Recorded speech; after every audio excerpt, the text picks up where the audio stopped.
लटिया महोत्सव में सभा को संबोधित करते हुए सम्राट अशोक क्लब के राष्ट्रीय प्रवक्ता डॉक्टर सच्चिदानंद मौर्य जी को सुनिए। और जब से हम लोगों ने सुना है इतनी खुशी अंदर से है। आप लोग कहो कि है नहीं, खाए कि नहीं खाए क्या थोड़ा चलता है।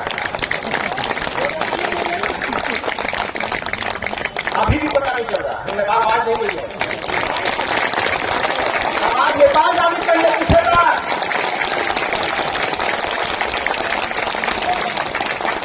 क्योंकि आप 5 मिनट का व्यवहार ही जो आप 5 जन्मों तक याद रख पाएगा, 5 मिनट का।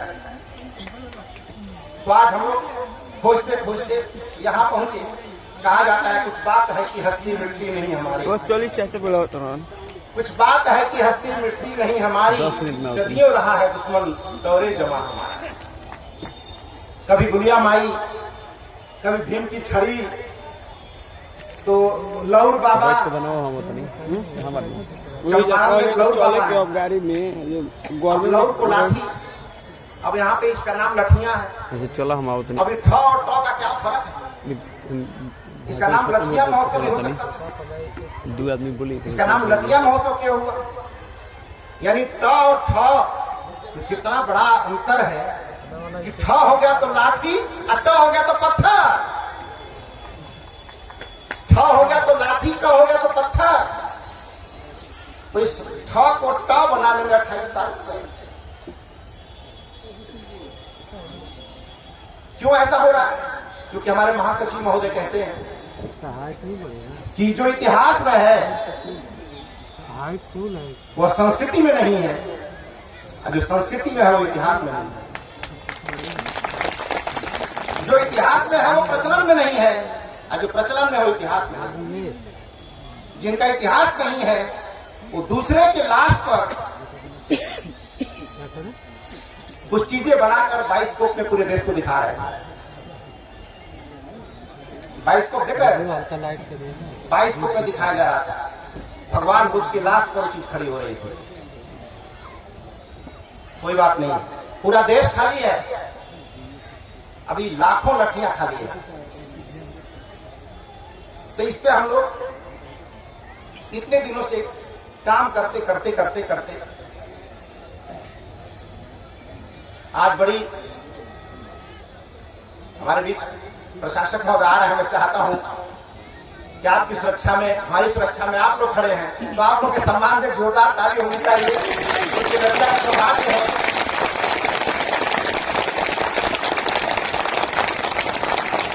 क्योंकि प्रशासन के लोग जब आते हैं हमारे यहाँ तो कहते हैं कि आप लोग को तो यहाँ हमारी जरूरत ही नहीं है। इतनी शांति से आप लोग खुद ही बैठे रहते हैं, तो हमारी जरूरतें क्या है? तो हमने कहा भगवान बुद्ध हमारे प्रेरणा स्रोत हैं, हम लोग खुद ही शांति के पुजारी, हम लोग अशांति कैसे हो सकते? और जो संत अंदर शांत रहते थे अभी जेल में, तो जेल में है लेकिन हम संत नहीं है, फिर भी जेल में नहीं है। इसका मतलब हमारा नेचर शांत होने का है। बहुत सारे लोग एक बार बोध गया में कुछ भिक्षुओं को मार दिया गया था, टूट फोड़ कर दिया गया था, तो हम लोग कुछ बोल नहीं रहे थे। तो कुछ लोगों ने बोला कि इतना बड़ा तूफान मच गया, आप लोग कुछ बोल काहे नहीं रहे, कुछ तोड़ फोड़ नहीं कर रहे हो, कैसे बुद्धिस्ट हो आप लोग? इधर नहीं मिलेगा, बॉटल दे दीजिए। तो हम लोगों ने कहा कि हम बुद्धिस्ट कैसे तोड़ फोड़ नहीं कर रहे हैं, हम बुद्धिस्ट कैसे तोड़ फोड़ नहीं कर रहे हैं, यही हमारी पहचान है। नहीं तो फिर आतंकवादी में और हमारे में फर्क क्या रह जाएगा? यही वजह है कि भगवान राम ने रावण को मारा और भगवान कृष्ण ने कंस को मारा। उनकी जो क्षमता थी किया, लेकिन भगवान बुद्ध ने अंगुलीमाल को मारा नहीं।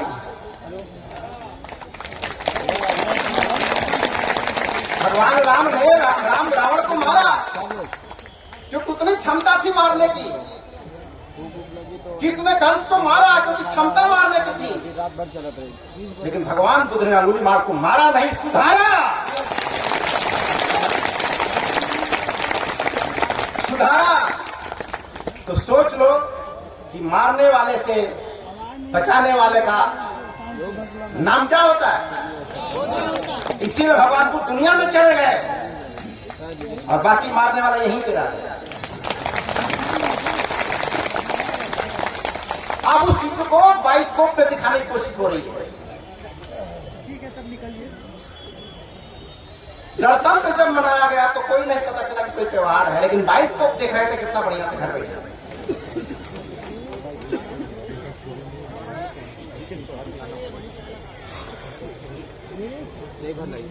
तो हमारा जो भारत है, ये हमारा देश है, लेकिन आज से जाने जो हमारा देश जो भारत है, एक्चुअली हमारा देश नहीं है। सम्राट अशोक ने जो सोचा था ऐसा भारत बनाने का, वो भारत हमारा देश नहीं है। देश अंग्रेजों की कंट्री और India is not a country. Bharat एक राष्ट्र है, India is a nation not country. तो देश किसे कहते हैं और नेशन किसे कहते हैं? देश उसे कहते हैं जहां केवल देश एक भौगोलिक विचारधारा है। देश एक दिन बन सकता है, देश एक दिन बन सकता है, दीवार खड़ी हो गई, अलग देश हो गया। लेकिन राष्ट्र बनाने में सदियां लग जाती हैं। राष्ट्र एक भौगोलिक विचारधारा है, देश एक भौगोलिक विचारधारा है और राष्ट्र एक भावनात्मक विचारधारा है। और जहां विभिन्न मत मतांतर के लोग हैं उसको देश बनाया नहीं जा सकता। जहां विभिन्न मत मतांतर के लोग हैं, जहां विभिन्न धर्म परंपरा के लोग हैं, उसको देश नहीं बनाया जा सकता। अब देश बनाने की कोशिश जो करेगा तो उस शांत नहीं रख पाएगा समाज। शांत रहने के लिए हमारा देश नेशन है, और नेशन उसे कहते हैं जहां विभिन्न मत मतांतर के लोग रहते हैं और सबको अपने अपने सम्मान और विचार का अधिकार है। और हमारे देश में ऐसा ही है। इसलिए हमारा भारतवर्ष राष्ट्र और सम्राट अशोक का जो शासन था वो देखने में राजतंत्र का स्वरूप था, देखने में एक राजा का राज्य था, लेकिन वहां की जनता एक नेशन की तरह रह रही थी, एक राष्ट्र की तरह रह रही थी। इसीलिए सम्राट अशोक ने अपने धर्म को किसी पर थोपा नहीं, जबकि इतनी क्षमता थी एक आदेश पर सारी दुनिया बुद्धिस्ट हो जाती, बौद्ध धर्म को स्वीकार कर लेती। लेकिन अशोक ने कभी धर्म थोपा नहीं, निमंत्रण नहीं दिया कि आपको आना है, आपको नहीं आना है, किसको उपस्थित होना है, किसको उपस्थित नहीं होना है, कौन तय कर रहा है। इसका मतलब धर्म अगर हमारा होता तो शादी में हमको निमंत्रण देने की जरूरत पड़ती। इसका मतलब धर्म किसी खास का है, वो जिसको निमंत्रण देगा वही वहां जाएगा, और जिसको निमंत्रण नहीं लाएगा वो नहीं जाएगा। तो दोष उसका नहीं है, दोष हमारा है। इस सबके बावजूद भी 100 जूता खाए तमाशा घूस के देखे। दोष उनका है, दोष हमारा है कि 100 जूता खाए तमाशा घूस के देखेंगे। तो तमाशा देखना अगर आपकी मजबूरी है तो कार्ड सबको नहीं देना उसके लिए मजबूरी।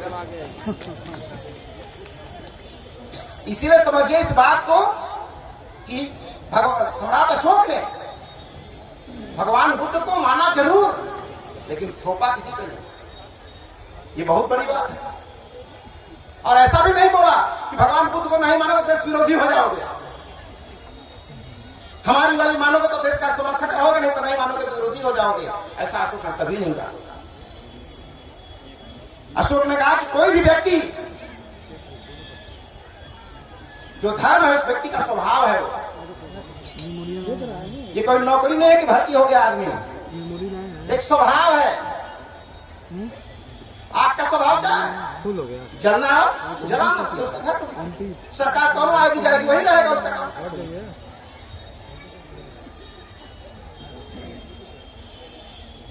बर्फ का काम है शीतल रहना, और जहां लगे उसे शीतल बनाना।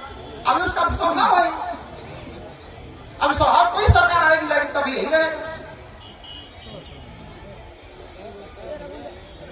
तो सम्राट अशोक ने उस रियल धर्म की चर्चा किया, ना कि संप्रदाय की। माँ बाप की सेवा करना चाहिए, कौन धर्म का है? आगे पैर पड़ जाए तो निकाल लेना चाहिए, कौन धर्म का है? कौन उसमें रखे रहेगा? एक स्वभाव है, और इंसान का भी अपना एक स्वभाव है, और जो उसका स्वभाव है एक्चुअल में रियल उसका वही धर्म है। अभी सांप पे पैर पड़ जाए तो आपका पहला एक्शन क्या होगा? हटाना या मारना? आपका पहला एक्शन पैर हटाएंगे कि डंडा खोज के मारेंगे? पहले पैर हटाएंगे। किसी जो रियल स्वभाव है या आपका रियल स्वभाव है कि हम हमको अपने आप को डिफेंस करना है। सांप के लिए क्या करेगा? गोड़वा पड़ते पहले धपक के पकड़ेगा, वो बाद में भागेगा वो। यानी उसका काम है अटैक करना, डिफेंस बाद में करता है। और हम लोग पहले डिफेंस करते हैं, अटैक बाद में करते हैं। ये हमारा धर्म है, हमारा स्वभाव है। और ये स्वभाव हिंदू का भी है, और ये स्वभाव मुसलमान का भी है। अब कोई नहीं कह सकता कि नहीं हम हिंदू हैं, सांप पर गोड़ पड़ो तब वैसे ही रखले रहो। इस शंकर जी का सवाल ही है, रखे रहो। मोदी भेजवाइए, उनको चाहिए, हमको चाहिए। ये क्या होगा? ये स्वभाव है, और स्वभाव किसी धर्म का नहीं होता। हर व्यक्ति, हर पदार्थ का अपना अपना स्वभाव है, अपना अपना धर्म है। इसीलिए हमारे देश का भी कोई एक धर्म नहीं है, और एक धर्म जो है वह राष्ट्र धर्म है, और एक धर्म की जो किताब है वो हमारा संविधान है। और संविधान हमारा क्या कहता है? संविधान कहता है कि हम हिंदू हैं न मुसलमान। संविधान कहता है कि हम हिंदू हैं न मुसलमान, हम भारत के लोग हैं और भारत की संतान। हम भारत के लोग हैं, भारत की संतान, और धरती हमारी माता है, पिता आसमान। हाँ चलेगा। धरती हमारी माता है, पिता आसमान, और तिरंगा हमारी शान है, और अशोक स्तंभ हमारी पहचान है। तिरंगा हमारी शान है, अशोक स्तंभ हमारी पहचान है, और मानवता हमारा धर्म है, लोक कल्याण हमारा काम है। वेलफेयर स्टेट, मानवता हमारा धर्म है, लोक कल्याण हमारा काम है। यही हमारा विजन भी है, यही हमारा मिशन भी है,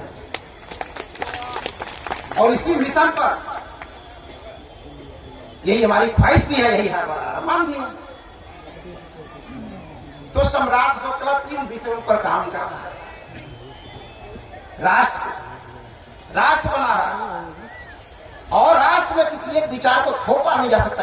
किसी की संख्या ज्यादा हो तब भी, और किसी की संख्या हो कम तब भी। 40 लाख की गाड़ी है, एक तो कांटा चूक जाए टायर में तो क्या होगा? गाड़ी खड़ी नहीं खड़ी जाएगी। बोला हम देखो कांटा है, तो संख्या तुम्हारी भले ज्यादा है, लेकिन उस एक का भी ध्यान रखना होगा जो तेरी गाड़ी पंचर कर सकता है। उस एक का भी ध्यान रखना होगा कि तेरी गाड़ी पंचर कर सकता है, और 40 लाख की गाड़ी खड़ी हो जाएगी तुरंत। तो सम्राट अशोक वहां पे काम कर रहे थे, वो भावनाओं पे काम कर रहे थे। इसलिए सम्राट अशोक क्लब का सम्राट अशोक का जो राजतंत्र है वो भी लोकतंत्र का स्वरूप है। उसकी आत्मा जो है लोकतंत्र में बसती थी। देखने में राजतंत्र दिखाई दे रहा था, लेकिन अंदर में आत्मा लोकतंत्र की थी। और आज क्या हो रहा है? देखने में लोकतंत्र दिखाई दे रहा है, लेकिन आत्मा में राजतंत्र बैठ गया है। तो कुछ ना कुछ देश बदल रहा है, अच्छी दिशा में बदले चाहे बुरी दिशा में, देश को बदल ही रहा है। इसलिए आज का भी दिन हमारे लिए, और आज का दिन हमारे लिए, क्योंकि हमारे मुख्य अतिथि नेपाल से आ गए हैं, तो इसमें 4 साथ लग गया। लगा कि नहीं लगा? तो ऐसे ही सब होने वाला है। तो हमारा देश, हमारा भारत जो है वो देश नहीं, हमारा भारत राष्ट्र है। और राष्ट्र की जो परिकल्पना करेगा, या जो देश एक अच्छे राष्ट्र की परिकल्पना करेगा, उसका राष्ट्रीय झंडा तिरंगा ही होगा। और जो देश को राष्ट्र की परिकल्पना करेगा, उसके तिरंगे में चक्र ही होगा। बिल्कुल चक्र नहीं है, वो क्लीन नहीं है, साइकिल का पहिया नहीं है, वो भावनाएं हैं। और वो भावनाएं राष्ट्र को निर्माण करने के लिए हैं। लेकिन अफसोस है कि हम चले थे, हम भारत के लोग भारत बनाने, लेकिन बीच में भारत को भुला कर हिंदुस्तान बनाने में लगे। बोले दोनों तो बतिया कहीं है, अगर कहीं बात है तो इस देश का नाम क्या है? हाँ, समझ जानते हैं। अपने देश का नाम क्या है? भारत। तो क्या पढ़ाया गया कि इस देश का नाम भारत क्यों पड़ा है? बचपन से स्कूल में क्या पढ़ाते हैं कि भारत नाम क्यों पड़ा?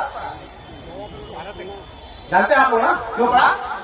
एक राजा थे, एक समय की फॉर्मूला है, विदाउट टिकट ट्रेन में चढ़ जाओ, जहां पर चढ़ जाओ। एक समय की, इसका मतलब क्या होता है? जैसे कोई विदाउट टिकट चढ़ गया हो ट्रेन में, और टीटी पूछे कहां चढ़े हो? जहन मान लो। कहां उतरो? जहन उतारो। अरे टिकट है ही नहीं है तो कहां उतारो? जहां चढ़ाओ। क्या बात होता है? लेकिन भगवान को तो टिकट है 563 ईसा पूर्व, बाकी लोगों का एक समय की बात है, जहां उधर उतारा, जहां उधर चढ़ाओ।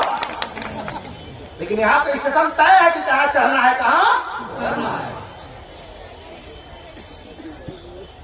तो ये क्या है? तो हमारा भारत क्या है? कहा जाता है कि एक समय की इस देश का नाम किसके नाम पे पड़ा? भारत के नाम पे। भारत के नाम पे। अच्छी बात है, हमको भी अच्छा लगता है। अब भारत स्त्रीलिंग है कि पुल्लिंग है? हाँ, जोर से बोलिए, सुनाई दे रहा है। तो पुल्लिंग है तो भारत बाप होना से भारत माता कैसे हो गई? कि धोती वाला साड़ी कैसे पहन लिया? कि धोती वाले ने साड़ी कैसे पहन लिया? जब भारत पुल्लिंग है और दुनिया का हर देश पुल्लिंग है, तो एक तो हमारे जैसा केवल स्त्रीलिंग कैसे हो गया? भारत का नक्शा आप जब निकालते हैं तो नीचे का सागर कौन सा सागर है? हाँ, जोर से बोलिए। लेकिन अभी एक नक्शा हम लोग दे रहे थे, अभी उस पर लिखा है, अच्छा हिंद भाषा अंग्रेजी में क्या बोलते हैं? Indian ocean. इंडिया को हिंदी में क्या बोलते हैं? और ये बाबरी तो घोटाला है। जब इंडियन ओशन माने भारत होता है तो भारत महासागर होते, हिंद महासागर कहां से हो गया बीच में? ये इंडियन ओशन जो है तो भारत महासागर होना चाहिए, भारतीय महासागर होना चाहिए, ये हिंद महासागर कैसे हो गया? दिस इज द कल्चरल घोटाला। इसको बोलते हैं संस्कृति का घोटाला। इसीलिए हमने बोला कि जो इतिहास में है वो संस्कृति में नहीं है, जो संस्कृति में है वो इतिहास में नहीं है। हिंद महासागर के बगल में एक सागर बह रहता है, उसका क्या नाम है? अरब सागर। अरब सागर कब नाम पड़ा होगा इसका? जब अरब बना होगा, अरबी भाषा आई होगी। लेकिन अरबी भाषा जब नहीं थी तब भी वो सागर था। तो उस समय उस सागर का नाम क्या था भाई? तो उस समय उस सागर का नाम था अपार समुद्र। और अपार समुद्र से क्या बन गया? अरब सागर। एक समय की जम्मू के उतर जा, जम्मू के छोड़ देना, टिकट ही नहीं है। उसके बगल में एक खाड़ी है, उसका नाम क्या है? बंगाल की खाड़ी। बंगाल खाड़ी तो नाम तब होना होगा जब बंगाल हुआ होगा, बांग्ला भाषा आई होगी। लेकिन जब बांग्ला भाषा भी नहीं थी, बंगाल भी नहीं था, तब भी वो था। तो उसमें उसका नाम क्या था भाई? उसका नाम था पूर्वा समुद्र। तो एक ठो कब्जा करके इतना खुश है, हजारों कब्जा की, उस पर क्या दिक्कत हो रही है? तो दुनिया क्या करे आपको ये नहीं सोचना है। आप जो जो करके यहां आए हो, घर जाके फिर वही वही करना है। जो जो करके आप पहुंचे हो वही करके करते हो। पहिया जो ऐसे घूम रहा था क्लॉकवाइज, एंटी क्लॉकवाइज इसको घुमा देना है। क्यों घुमाना है? क्योंकि हमारा राष्ट्रीय झंडे में क्या है, तो चक्र घूमता है ना, तो किधर से किधर घूमता है? ना जिसकी सरकार है वो उस तरफ घूमता है, जिधर चाहे वो घुमाएगा। जिसकी सरकार आएगी अपने हिसाब से घुमाएगा, लेकिन उस पहिया को घूमना चाहिए संविधान के हिसाब से, उस पहिया के स्वभाव के हिसाब से। तो राष्ट्रीय ध्वज में क्या आ गया? अशोक चक्र आया, अशोक चक्र आया, और उस चक्र में कितनी तिल्लियां हैं? 24। कंफ्यूजन है क्या? कंफ्यूजन है? नहीं कर तो क्लियर कर लीजिए। 24 क्लियर कर लीजिए। क्योंकि आप हिंदू हो तो क्या जानते हो कोई फर्क नहीं पड़ता, मुसलमान होकर क्या जानते हो कोई फर्क नहीं पड़ता, लेकिन भारतीय होने पर क्या क्या जानना चाहिए इस पर फर्क पड़ता है। इसलिए हम भारतीय बन ही नहीं पाए, आज तक बन ही नहीं पाए, और लोग भी रात दिन लगे हुए हैं कि भारतीय बन ही ना पाओ, भारतीय बन ही नहीं पाओ। इसलिए भारतीय बनने के लिए जो चर्चा होनी चाहिए देश में, उस पर चर्चा नहीं होती है। भारतीय बनना है तो चट्टी चढ़ाए पे क्या होना चाहिए? वो नहीं होना चाहिए जो शिलान्यास हो रहा है, वो नहीं होना चाहिए जो उद्घाटन हो रहा है, वो नहीं होना चाहिए बाइस्कोप पे दिखाया जा रहा है। भारतीय होने के लिए ऐसा प्रतीक चिन्ह गली गली होना चाहिए जिससे भारतीय बनने की भावना डेवलप हो, और भारतीय बनने की भावना डेवलप तब होगी जब भारत के राष्ट्रीय चिन्हों को जगह जगह बनाया जाए। संप्रदाय का चिन्ह बनेगा तो संप्रदाय खड़ा होगा, राष्ट्र का चिन्ह खड़ा होगा तो राष्ट्र खड़ा होगा। तो आज हमको भी जगह जगह, हर चट्टी हर चौराहे पर राष्ट्रीय चिन्हों को बनाने की जरूरत है, और राष्ट्रीय धर्मग्रंथ को घर घर पहुंचाने की जरूरत है। इसलिए ये देखा कि सम्राट अशोक क्यों रिलेटेड, अशोक चक्र ही क्यों राजनीति में आ गया। बहुत सारे चक्र इस देश में थे, कोई गर्दन काटने वाला था, कोई उंगली पे नाचने वाला था, तो आखिर उसमें क्या ऐसी खास बात नहीं थी कि राष्ट्रीय ध्वज में आ जाए, और इसमें क्या ऐसी खास बात थी कि राष्ट्रीय ध्वज में आ गया। इसका मतलब संप्रदाय बनाना हो तो वो चक्र चाहिए, राष्ट्र बनाना है तो ये चक्र चाहिए। और जिस देश में विभिन्न मतदातांतर के लोग रहते हैं, वहां किसी की भावना को ठेस नहीं पहुंचा सकता, लेकिन भावना इस कदर भी ना हो कि भूम पखंड में लीन हो जाए, उस पर भी चोट होनी चाहिए। कभी कभी घाव थोड़ा हो जाता है ना, तो लड़का हवा छूना नहीं देता है, तो क्या करते हैं घर वाले? पटक चिल्लावट रहे, गालियों देते हैं, लेकिन पटक के निकाल दिया आदमी अंदर आओ। तो कभी कभी ऐसी जरूरत पड़े तो खील निकाले के लिए पटकना पड़ेगा कि नहीं पटकना पड़ेगा? तो कभी कभी ऐसा पटकने की कोशिश होती तो लोग बोलते हैं हमारे आस्था को ठेस पहुंच रही है, तो क्या कर रहे हैं तुम्हारे आस्था को? तो ऐसे, तो आज जो ये महोत्सव है, सम्राट अशोक का जो शासन था अशोक चक्र में समाहित था, तो अशोक चक्र में क्या ऐसी खासियत, और लटिया महोत्सव से क्या हो रहा है? इतना बड़ा जन फैलाव आया है, मैं चाहता हूं कि जोरदार ताली आप लोगों की तरफ होना चाहिए। सुनते सुनते ना आदमी आनंद लेते लेते परमानंद उसके चक्कर में हो जाए, ताली बजती रहेगी तो आनंद मिलेगा, परमानंद नहीं मिलेगा। तो आज सम्राट अशोक ने उस स्वभाव को दुनिया में लाना चाहा जो व्यक्ति का स्वभाव है, व्यक्ति का जो धर्म है। लेकिन आज एक ऐसा चल रहा है कि धर्म के नाम पर लोग लड़ रहे हैं, लेकिन धर्म के रास्ते पर चलने को तैयार नहीं है। सम्राट अशोक ने इसकी कोशिश की कि लोग धर्म के रास्ते पर चले, क्योंकि आप कितना ज्ञानी हो, परिणाम उससे नहीं आएगा। परिणाम तो उससे आएगा कि आप करते क्या। इतने लोग यहां पर आ चुके हैं, ये कथा सुन के आए, आचरण से आए, बदलाव से आए, और यही बदलते बदलते कहां पहुंच गए हम लोग? नेपाल पहुंच गए। ऐसे ही बदलते बदलते वहां पहुंच जाओगे जहां सोच नहीं सकते। कहा? अमेरिका। अभी तो अमेरिका सबसे बड़ा देश दिखाई दे रहा है। भारत को क्या बोलते हैं? विश्व गुरु। तो क्या अमेरिका को विश्व गुरु बोलते हैं? तो भारत विश्व गुरु पढ़ के हुआ था कि पढ़ा के? तो जो पढ़ा के हुआ था तो कहां पढ़ाओगे? नालंदा में कि तक्षशिला में?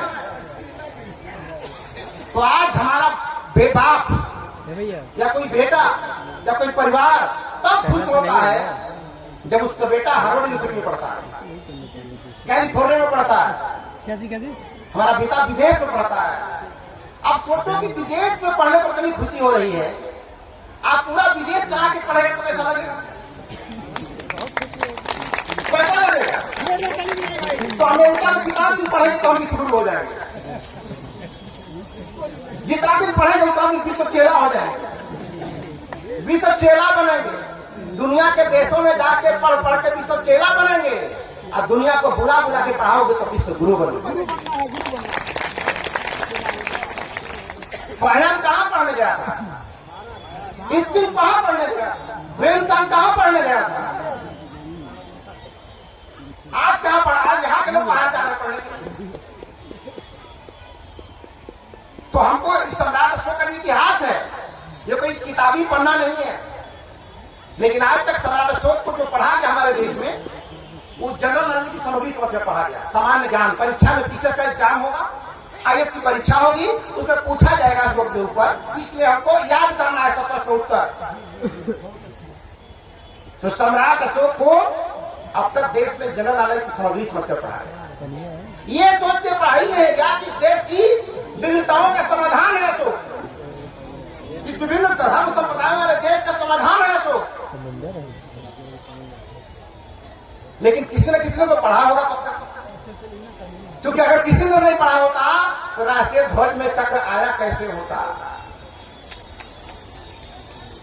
और भारतीय संविधान में हम भारत के लोग कैसे आता? किसी न किसी ने पढ़ा होगा। तो आज इस अवसर पर परम पूज्य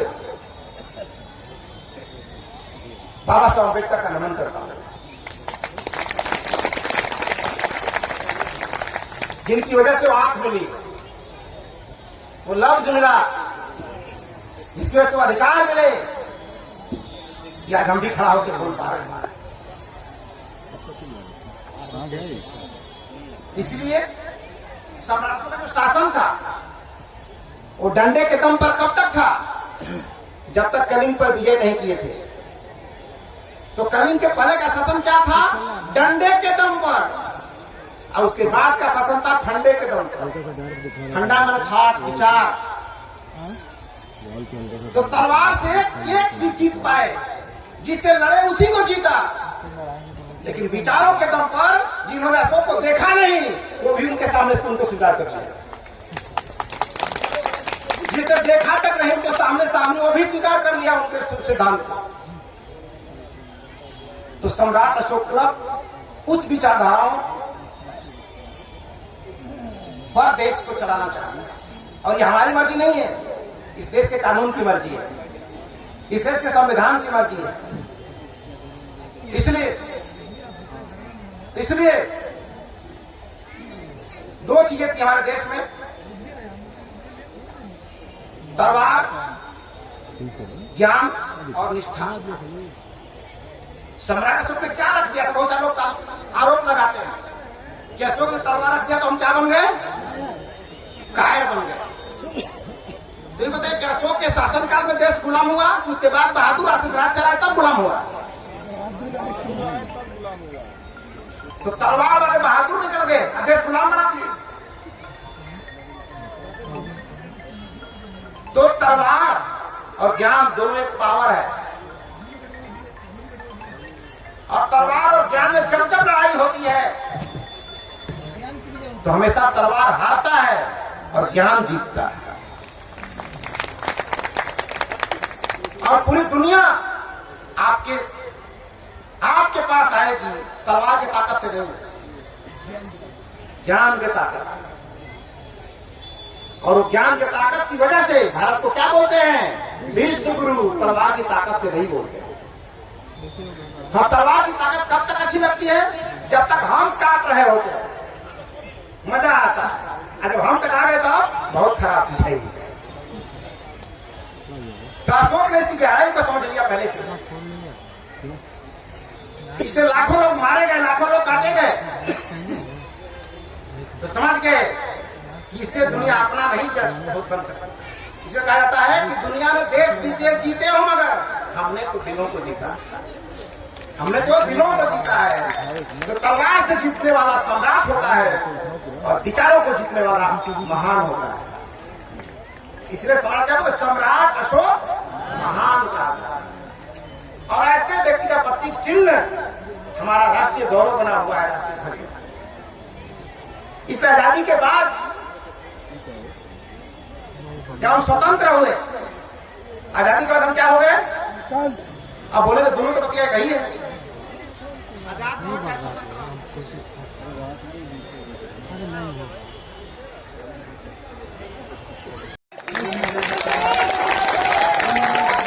अब तक हमारे अतिथि भारत से हुआ करते थे तो ताली धीरे भी चलती थी, लेकिन ये ताली सीमा के पार जाना चाहिए।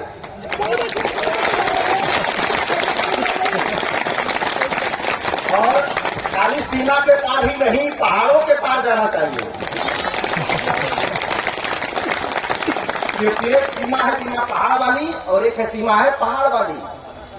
तो मैत्री संबंध तो हमारे पहाड़ वाली से है। तो आज कितना अच्छा लग रहा है। शायद एक वायरस के बाद पहली बार ये जन सैलाब उभरा है और पूरे देश के लोगों ने यहां शिरकत की है। मैं चाहता हूं आप सभी लोगों के लिए जोरदार ताली होनी चाहिए।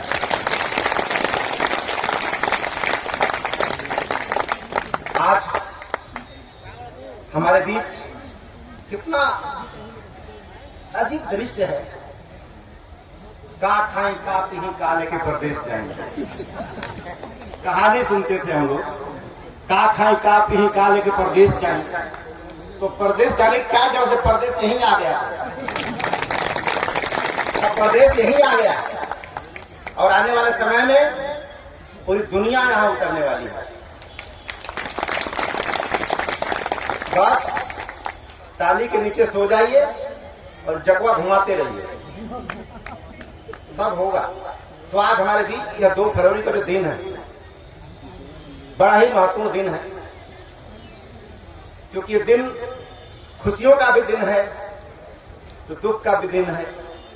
क्योंकि इस बार मंच पर जो लोग बैठे हैं, कोई असमय में बाप खो के बैठा हुआ है और कोई असमय में अपना पति खो के बैठा हुआ है और कोई असमय में अपना बेटा खो के बैठा हुआ है। और ऐसी परिस्थितियों के बावजूद भी अगर ये तालियां बज रही है और मन में उत्साह है तो निश्चित रूप से कुछ नया आगाज होगा। तो आज हमारे बीच हम सबके प्रेरणा स्रोत, हम सबके आइकान सम्राट अशोक क्लब की वजह अमर शहीद बाबू जगदेव प्रसाद जी की बेटी हमारे बीच आई है। कितना खुशी का क्षण है। कभी हम लोग जहानाबाद की बात सुनते थे, जहानाबाद जाने का अवसर नहीं मिला, कुर्था जाने का अवसर नहीं मिला, लेकिन इतनी मेहनत किया हम लोगों ने कि कुर्था जहानाबाद यहीं चला है।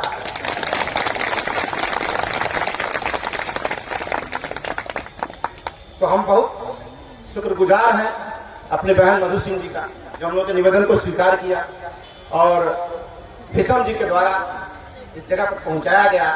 तो मैं भीषम जी को भी और आपको भी बुलाने के लिए भी और आपको आने के लिए भी बहुत बहुत बधाई और धन्यवाद देता हूं पूरे क्लब की तरफ से। और आज हमारे बीच एनटीपीसी के सर संजय सर बैठे हुए थे, जो हम लोग के मेंटोर हैं, जिनसे हम लोग सीखते हैं। इनकी भाषा पब्लिक वाली नहीं होती, तो आपको लगता है कि पब्लिक वाली नहीं है, लेकिन आपकी भाषा वो होती है जो इंसान को बनाने का काम करती है। तो मैं बहुत ही दिल से आह्लादित हूं संजय सर आपको यहाँ पाके, और मैं चाहता हूं संजय सर के लिए जोरदार तालियां होनी चाहिए आपको। और आज हमारे बीच जो हमारे लटिया महोत्सव, जिन लोगों की मेहनत से, जिनकी तपस्या से आज ये रूप लिया है, और लटिया महोत्सव भी संडा धाम हो गया। संडा धाम जानते हैं कैसे होता है? जैसे उखाड़ा ऊर्जा लगा, जैसे उखाड़ा ऊर्जा लगा हुआ, जितने उखाड़ा उतने ज्यादा बढ़िया होती जा रहा है कि नहीं है? तो संडा हो गया है। संडा बहुत मजबूत होता है। और मैं इस अगल बगल के क्षेत्र की जनता, अगल बगल गांव के लोग हैं जो इस लटिया महोत्सव को अच्छा बनाने में और सफल बनाने में मदद करते हैं। अगल बगल के जो गांव हमारे हैं, इस लटिया महोत्सव के इधर गांव है, इधर गांव है, उधर गांव है। मैं इस पूरे अगल बगल के गांव के लोगों को और इस गांव के प्रधानों को मैं विशेष रूप से आभार व्यक्त करता हूं कि आप लोगों के मदद और सहयोग के बगैर ये कार्यक्रम संभव नहीं होता। अगर कार्यक्रम अच्छा हो रहा है, इसका मतलब इस क्षेत्र के अगल बगल की जनता, इस क्षेत्र के लोग काफी सम्राट अशोक क्लब के इस कार्यक्रम को मदद दे रहे हैं। बहुत बहुत धन्यवाद देता हूं। और आज हमारे बीच गिरिजा देवी आई थी, तो मैंने बोला प्रतीक होकर कोई बैठा है, तो मैं तहे दिल से सम्राट अशोक क्लब जब तक है तब तक आपका नाम इस मंच से दिया जाता रहेगा, और उस कुर्बानी को हम लोग कभी नहीं भूलेंगे। और आज जो नेपाल, क्या बोलूँ, आज से 20 साल पहले हम नेपाल गए थे, तब पता भी नहीं, तब पता भी नहीं था कि क्या नेता बिहार है, कि उसमें हम लोग भी अनाड़ी थे, एक देश समझ रहे थे। और अब पता चला है कि वो दो देश नहीं है, ये दोनों रिश्तेदार है, आपस में रिलेटिव है, वो था रिलेटिव। अगर कोरिया गया था तो कोरिया भी दोनों देशों एक कैसे होंगे, नॉर्थ कोरिया साउथ कोरिया एक कैसे होगा, और रीयूनिफिकेशन ऑफ कोरिया का कैसे होगा, उस पर हम लोग बोलने के लिए गए थे कोरिया में। और आज आप हमारे बीच आए हैं, मुख्य अतिथि महोदय परमानंद साहब जी, सम्राट अशोक की बेटी चारुमिता, जिनकी शादी नेपाल में हुई थी, और आज 28 सालों के बाद रिश्ता खोजते खोजते आज मिला। और क्या बोलूं अंदर से, जब या तो खुशी होती तो आदमी बोलता नहीं, रोने लगता, जैसे हमारी मधु सिंह जी रो रही, मैंने बोलती है वो, लेकिन उससे वो रोने लगी, और रोने लगी तो बोल नहीं पाएंगे। तो आगे ऐसा ही महसूस हो रहा हम लोगों को इस मंच पे पाके। और अब लग रहा है कि धीरे धीरे, क्यों? क्योंकि दुनिया तो वसुधैव कुटुंबकम की बात कर रही, जो अपने ही भाई को अछूत बना दिया, अपने ही भाई को भाई मानने को तैयार नहीं, वो वसुधैव कुटुंबकम का नाटक करता है, वो तो खाली पुलाव खाते हैं। वसुधैव कुटुंबकम के जनक तो सम्राट अशोक हैं, आज धरती पर दिखाई दे रहे हैं। Thank you. दोनों तो बात एक ही है। आजाद को अंग्रेजी में फ्री बोलते हैं, स्वतंत्रता को फ्रीडम बोलते हैं। तो अगर दोनों बात एक ही है तो दो शब्द क्यों हो गए? तो हम लोग इस देश में आजाद है कि स्वतंत्र हैं? पता ही नहीं लोगों को। कुछ लोगों को लगता है हम आजाद हैं। 1947 में हम क्या हुए थे? आजाद हुए थे। अब बोले घपला फंसाओगे क्या हमको? 1947 को हम क्या हुए थे? आज 26 जनवरी को हम स्वतंत्र हुए। स्व मैंने अपना तंत्र में सिस्टम, कानून, नियम, व्यवस्था, तो हम दूसरे के नियम कानून को जब फॉलो करते थे तो परतंत्र कहलाते थे। लेकिन पालन तो करना ही पड़ेगा, चाहे दूसरे चाहे अपना। तो दूसरे कानून जब पालन करते थे तो परतंत्र कहलाते थे, और अपना कानून बना ले तो पालन करेंगे कि नहीं करेंगे? रोड के किधर चलते हैं? कहाँ चलते हैं? सिस्टम है, वो कानून है। अब बोले कि हमारी आस्था तो दाएं साइड में चलने में है, तो जाओ, चलो शमशान घाट जाओगे। तो क्या हुआ? यानी वो कानून है, वो नियम है। तो जो स्वतंत्र यानी स्व माने अपना तंत्र में सिस्टम, यानी जो हमारा बनाया गया सिस्टम, यानी पहले दूसरे के सिस्टम के गुलाम थे, हम अपने सिस्टम के गुलाम हैं, लेकिन गुलाम नहीं कर सकते उसे। तो हम स्वतंत्र हो गए। स्वतंत्र का मतलब जो मन कहीं कर्म ना होता है। स्वतंत्र का मतलब जो मन में कहूं करेंगे नहीं होता है। आप लोगों ने पढ़ा है ना कक्षा 8 में रूल साहब की रोड उछड़ी घुमाते हुए जा रहा है, कर आई एम फ्री करते चला गया। तो उसके सामने दूसरा व्यक्ति आया तो बोला, देख तेरी स्वतंत्रता वहीं खत्म हो जाती है जहां से मेरी नाक स्टार्ट होती है। अगर तेरी छड़ी अगर मेरे नाक में छुआ गई तो पीटने के लिए मैं भी स्वतंत्र हूं। ठीक है, तो हमारी स्वतंत्रता तुम्हारी स्वतंत्रता वहीं खत्म होती है जहां से मेरी नाक स्टार्ट होती है। यानी हम किसी की आजादी में अगर बाधा पहुंचा रहे हैं तो आजाद हैं, और किसी की आजादी का ख्याल रख रहे हैं तो हम स्वतंत्र हैं। तो हम भारत के लोग स्वतंत्र हैं, आजाद नहीं है। स्वतंत्र का मतलब नहीं होता कि जो मन आएगा वो करेंगे, कानून के अनुसार जो होता है वो करेंगे। इसी बात को भगवान बुद्ध ने कह दिया। भगवान बुद्ध ने क्या कहा, वही बोला उनकी भाषा में, चोरी नहीं करना। तो चोरी करेंगे तो क्या होगा, पाप पड़ेगा। चोरी करेंगे तो पाप पड़ेगा क्या? नहीं, जेल जाओगे, पाप को नहीं पड़ेगा। झूठ बोलोगे तो जेल जाओगे, पाप को नहीं पड़ेगा। किसी को मारोगे तो जेल जाओगे, पाप को नहीं पड़ेगा।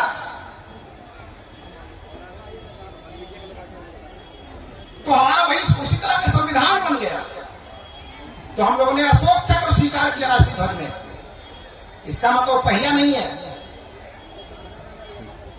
वो प्रतीक चिन्ह है जिसकी वजह से कुछ भावनाएं हमारे बीच में जाती हैं। अब वो भावनाओं की समझ अगर हमारे पास नहीं है तो अशोक चक्र रहे तो भी कोई फर्क नहीं पड़ता, और चला जाए तो भी फर्क नहीं पड़ता। इसलिए सम्राट अशोक ने ज्ञान, तलवार और निष्ठा, तो तलवार को सम्राट अशोक ने अकेले रखा था, सेना ने नहीं रखा था। सेना ने नहीं रखा था, लेकिन उस तलवार के बदले क्या पैदा किया? उस तलवार के बदले पैदा किया ज्ञान और निष्ठा। ज्ञान और निष्ठा। और आदमी अपने रोजी रोटी के लिए जान नहीं देता है, अपने व्यापार के लिए जान नहीं देता है, अपनी निष्ठा के लिए जान दे देता है। तो ज्ञान के माध्यम, ज्ञान कैसे दिया समाज को? पत्थरों पर शिलालेख लिखवा के, स्तंभ बनवाए, उस पर भी लिखवाए।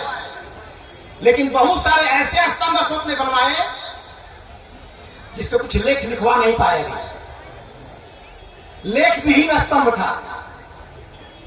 उसी लेख विहीन स्तंभों में से लटिया का स्तंभ, जिस पर कोई लेख नहीं है। और इसके अलावा बहुत सारे स्तंभ अशोक के हैं जो सादा पन्ना देखे तो बहुत राजाओं ने अपना चिट्ठी उस पर लिख दिया और लिख के बोला कि मेरा स्तंभ है। तो लिखवाने का इतिहास तो है, लेकिन स्तंभ बनवाए कब, इसका इतिहास नहीं है। और अशोक का बनवाने का भी इतिहास है, लिखवाने का भी इतिहास है, और कहां से खोद के लाते थे चुनार से, उसका भी इतिहास है। अब कोई व्यक्ति बड़ा दावा करता है कि बड़ा प्राचीन काल से हम लोग आए हैं, तरह तरह के अकाल्पनिक देवी देवताओं की चर्चा होती है। कौन बात झूठ है कैसे पता चलेगा? झूठ कैसे पता? जैसे मैं बोलूं कि मेरे बैग में 1 लीटर कपड़ा है, 1 लीटर कपड़ा है, झूठ बोल रहा हूं कि सही? कैसे जानेंगे? मेरा बैग चेक किए क्या? मेरे बैग में 1 लीटर कपड़ा है, मैंने बोला तो आप, मैं झूठ बोल रहा हूं कि सही? झूठ कैसे पकड़ ली? मेरा बैग चेक किए? कपड़ा लीटर में नहीं मीटर में नापा जाता है, इसलिए आपने मुझे पकड़ लिया कि मैं झूठ बोल रहा हूं। अब किसी व्यक्ति को लीटर का पता ना हो तब क्या होगा? कोई व्यक्ति ना लीटर जानता है ना मीटर जानता है, और उसको बोलेंगे कि 1 लीटर कपड़ा है, हाँ 10 बड़ा अच्छा आदमी है, सही है ना बोल रहे होंगे, क्योंकि एक समय की सही है ना बोल रहा है। इतना महान झूठ कैसे बोलेगा? ये तो पता तब चलेगा जब लीटर का ज्ञान हो जाएगा, तब पता चलेगा। आज जब लीडरों का ज्ञान होगा बोलोगे अरे भाई तो कोई तो कपड़ा है, तो बुढ़वा क्या बोलेंगे, हमारे आगे तो पैदा के ढेर चला को भी हमारा ले, एक तो वो बात हम समझ में आ जाएगा। तो आपको ये जानने की जरूरत है क्या सही है क्या गलत है। तो बहुत सारे ऐसे लेख अशोक नहीं लिखा पाए स्तंभों पर, तो खाली रह गया। और खाली पन्ना देख के बहुत सारे राजाओं ने इसका फायदा उठाया और अपना लेख लिखवा के अपना विजय स्तंभ बना लिया। और गाजीपुर जिला भी इसका छूता नहीं रहा, गाजीपुर भी इसका शिकार हुआ। ये तो कहिए कि सम्राट अशोक क्लब को एक सादा पन्ना वाला हाथ लग गया। तो आज उस स्तंभ की वजह है कि आज इतना 1 लाख लोग यहाँ उपस्थित हैं।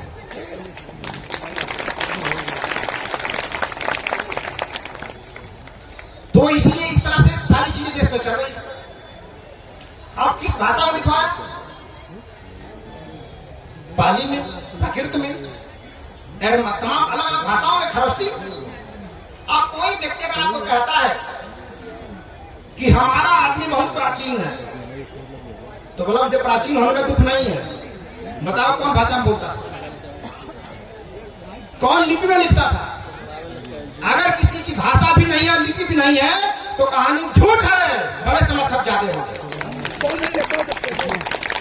अगर किसी राजा के प्रति निष्ठा लाखों लोगों की है, निष्ठा करोड़ों लोगों की है, लेकिन उस राजा की अगर लिपि भी नहीं है, भाषा भी नहीं है, तो पूरी कहानी काल्पनिक है, झूठ। अशोक की भाषा भी है और अशोक की लिपि भी है।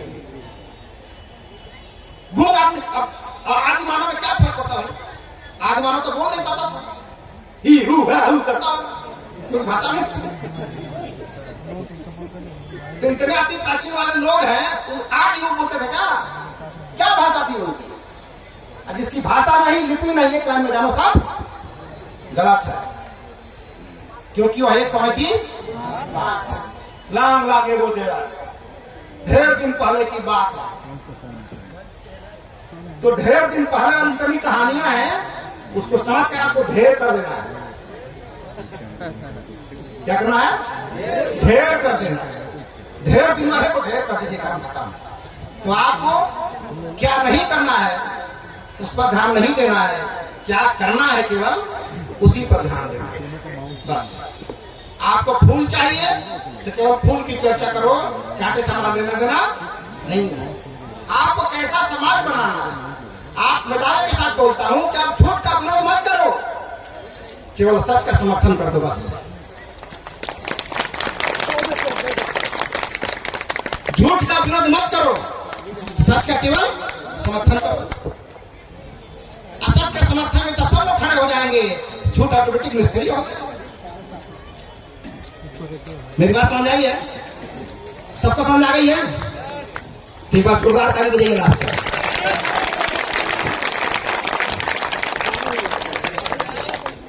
तो आइए, हम सब प्रत्येक व्यक्ति के अंदर एक श्रेष्ठता छुपी है, एक महानता छुपी है। हम अपने अंदर बैठी महानता को पहचाने, अपने अंदर बैठी श्रेष्ठता को पहचाने, उसी को खाद माटी दें, और एक दिन आप धीरे धीरे महान से महानता होता चले जाएंगे। और यह देश सोने की चिड़िया कहानी में नहीं, हकीकत में आ जाएगा।